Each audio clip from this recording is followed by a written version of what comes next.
இது என்னோட 7-year-old angel உத்விதா. நான் இவளுக்காக தான் கான்ஷியஸ் பேரண்டிங் படிக்க ஆரம்பித்தேன். இப்போ கான்ஷியஸ் பேரண்டிங் கோச் ஆகிட்டேன். இந்த தான் நான் நிறைய பேரண்ட்ஸுக்கு வந்து சொல்லிக் கொடுக்குறேன். ஸோ இவளை வச்சு நான் சில வீடியோஸ் எடுக்கணும்னு நினச்சேன். ஏன்னா எமோஷ்னல் பாண்டிங்னா என்ன, எப்படி வந்து குழந்தைகிட்ட வந்து அதாவது பேரண்ட்ஸ் வந்து கண்ட்ரோல் இல்லாமல் கான்ஷியஸ் கனெக்ஷன் மூலமாக ஒரு நல்ல பாண்டிங் க்ரியேட் பண்ணி ஒரு அண்டர்ஸ்டாண்டிங் ரிலேஷன்ஷிப் வந்து க்ரியேட் பண்ணலாம் அப்படிங்கிறத நான் சொல்லிக் கொடுக்கணும்னு நினைக்கிறேன். ஏன்னா நிறைய மதர்ஸ் வந்து ஸ்ட்ரகிள் பண்ணிட்டு இருக்காங்க. ஸோ இங்கே பாருங்களேன், உதிதா அம்மா உனக்கு ரெஸ்பெக்ட் கொடுப்பேனா?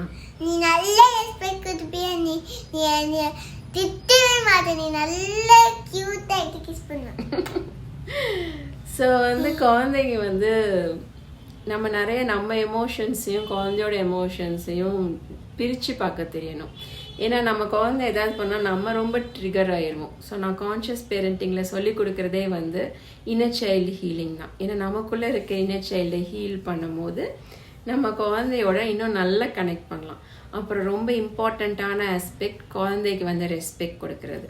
அப்படின்னா நம்ம ஒரு பெர்ஸ்பெக்டிவ்கிட்ட சொல்லுவோம் அப்படின்னா குழந்தை என்ன பெர்ஸ்பெக்டிவில் சொல்கிறாங்கன்னு நம்ம லிசன் பண்ணணும்.